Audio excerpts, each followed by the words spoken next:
Hey Hub City Church, welcome to Beyond the Sermon, where we answer your questions that you submit during the message.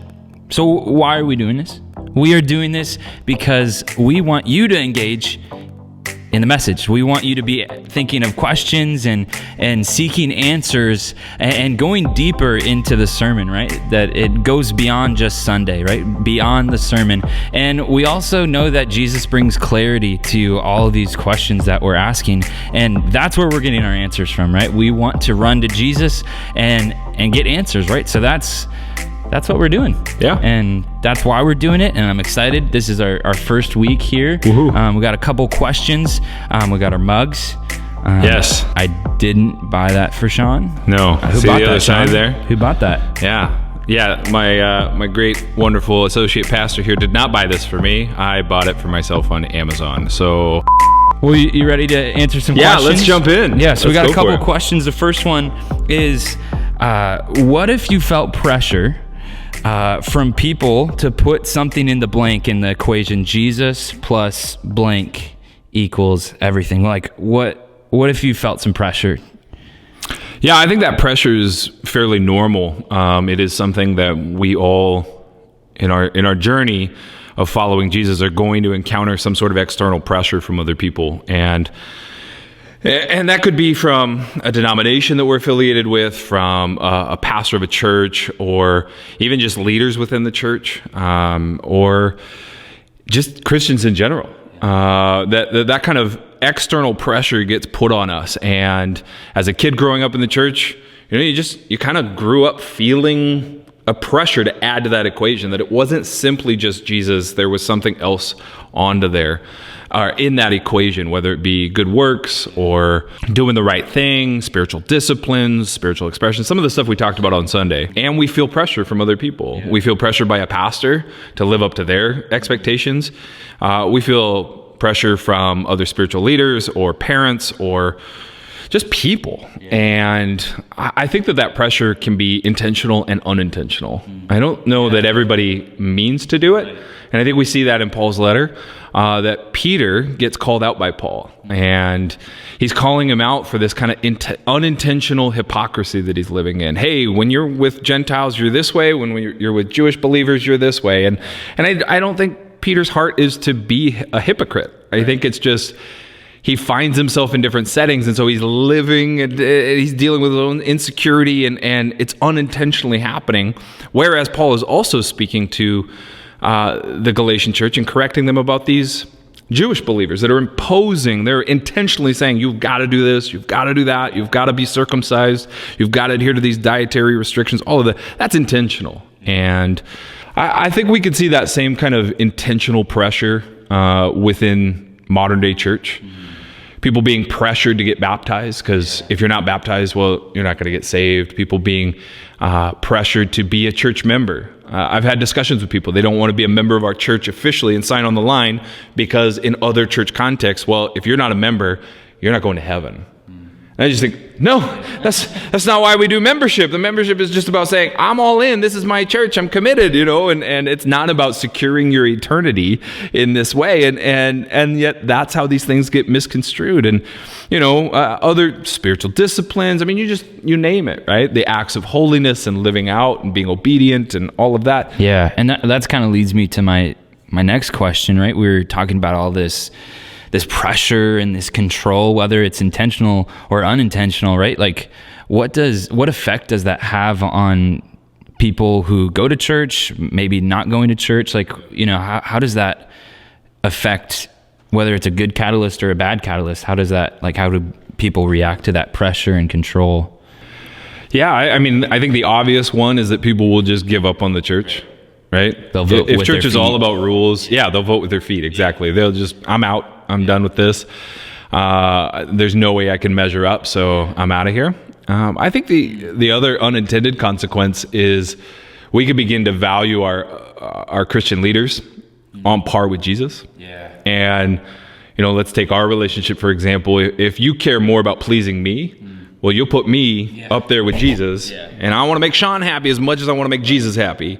And what I want for you is not always in alignment with what Jesus would want, right? Because I'm human and I'm flawed and I don't see in the scope of eternity and your further development all the time. And so I think that we have to be very careful about that, because I could elevate the voice of a pastor in my life, or a mentor, or a parent, or a spiritual leader in my life, and be more consumed with getting their affirmation than the affirmation of Jesus. And that is something that God has had to reconcile in me, even just this last year, is I care very much about the people over me and leading me and supervising me. And I've got to be really careful not to put their voice in the same category as Jesus' voice. Yeah, it's changing up the value of how God sees us, and, you know, what he's designed the church to be, and how, you know, how to equip people, empower people. It's taking advantage of that, really. Yeah. And I think we have to be very careful about the pressure we're imposing on people. And I think a way to address that is to start listening. So instead of me imposing, man, I want people, I want you to be a giver. I want you to tithe, right? Well, if you weren't, why don't I ask you and listen? Yeah. You know, if you're not reading your Bible every day, why wouldn't I stop and try to empathize and learn and listen to where you're coming from of why you're not doing that, rather than just mandating, well, if you're going to be around me, you're going to do this. Or if you're going to be a part of this church, you're going to do this. Or, I think, like, people in church leadership often care more about what people are doing than why people are doing it. And I think once we begin to ask that question, that's where we have real growth and transformation, right? Which is what we're seeking, but it's not that unintentional or intentional control and pressure, right? We're showing people the why. We're not just telling them what to do. Well, and I think that speaks not just to pastors and church leaders. I think it speaks to all Christians, that if we as Christians can start to learn to listen to each other and not impose our righteousness and our holiness and our obedience on people, I think we begin to simplify the equation for them. They begin to see that it is just about, man, encounter Jesus. Have this moment with Jesus where we encounter the gospel, where we are saved and rescued and all of that, rather than it's Jesus plus all my rules I'm going to heap on you, right? We start learning to listen and hear from their perspectives. And I think that translates to any Christian, not just those who stand behind a pulpit or stand on a stage. I think all of us need to learn to listen again and see where people are coming from. Yeah, so next question that we got here: has the American church fueled the adding of things to Jesus, right? Like, we were kind of talking about that pressure and control, but like, has the American church done that? And if so, what needs to change, right? Like, what culture shift needs to happen in order to reverse that damage, I guess, that's been done? Yeah. Has the American church fueled that? I think absolutely it has. We've seen the gospel merge with the American dream. And what has happened is it's now become Jesus plus prosperity equals everything, or Jesus plus our health equals everything. Jesus plus a house with 2.5 kids, a dog, and a picket fence equals everything. And the problem with that is we will encounter times where we don't fulfill the American dream, right? We won't get the house with the picket fence. We won't get the raise, the promotion. We can't have kids. Whatever, you fill in the blank, the American dream kind of crumbles under our feet. Well, what happens to our gospel when that happens? Well, the moment that the dream isn't fulfilled, we're either going to have to let go of that dream, or we're going to let go of the gospel. Yeah, it's dependent on your success. I think the American church has let go of the gospel instead. And we continue to fight for that dream and fight for our house and fight for our family and do all these things, but we've lost the gospel in that. We will, when things go wrong, when we go bankrupt and we lose our house, or we encounter a health problem, or we get fired, we'll question Jesus. I thought it was Jesus plus this equals everything. Right. And so now I don't get that. And so, well, Jesus, you failed me. Jesus, what's wrong? Why didn't you heal me? Why didn't you provide? You always told me at church, God always provides. God always meets my needs. Well, I'm hungry, God.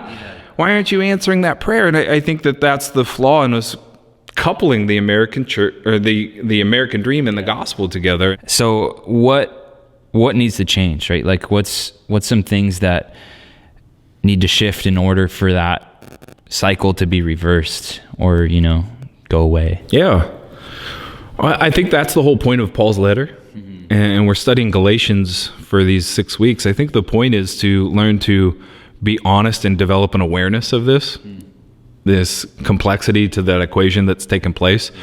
The Galatian church had added to their equation, and Paul is trying to point that out. And I think that that's true to us, is being able to say, hey, these things don't always go together. Yeah.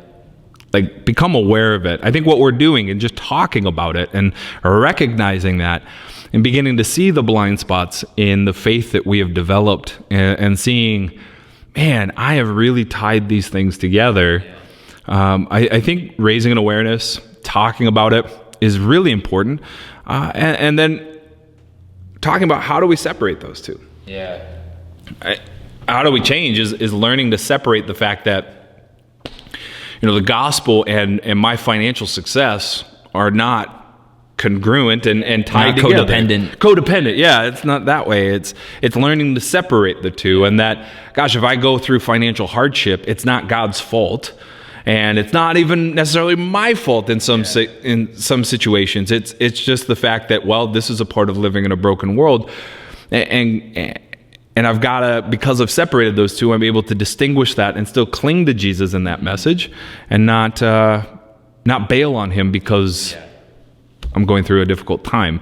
If we can take those words of Jesus, if we can take what he says about how we live in the world and engage this world differently, that's a huge practical step to us reversing the complexity of this equation and adding things to the gospel, is we begin to look at his words and what does he say about it, right? He says the first should be last and the last shall be first. He says, to love your enemy and turn the other cheek and show patience and do all these things that are so contrary to the things that have been ingrained in me as an American boy growing up. And so it is about taking those things and then living that out and finding an opportunity to live that out, and to care about somebody else that nobody else cares about, or to be quiet when everybody else is loud, to show patience when everybody else is aggressive, and finding not only the words of Christ, the habits of Christ, and just living in that simplicity. So I think it's just finding moments to live that out on a regular basis.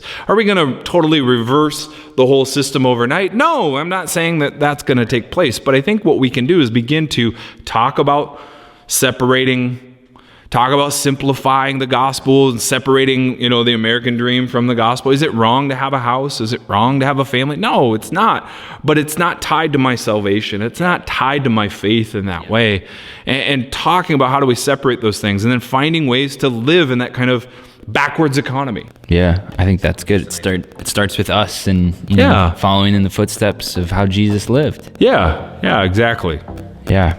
Awesome. Well, those are our questions for today, and I hope that it inspired you, that you learned something, that Jesus is bringing clarity to some tough questions that we have to wrestle with. I'm not Jesus, by the way. No, I understand that. I understand that. Say Jesus brings clarity. But Jesus is speaking through us, and yes. he's bringing clarity, and we get his word is alive, and we get absolutely. we get a look in that awesome book for these answers that we're searching. So in these next couple weeks, as we continue this awesome series, we're learning so much about this equation, Jesus plus blank equals everything. And I just encourage you, just keep asking questions, keep going beyond the sermon with us, and we'll have a good time together.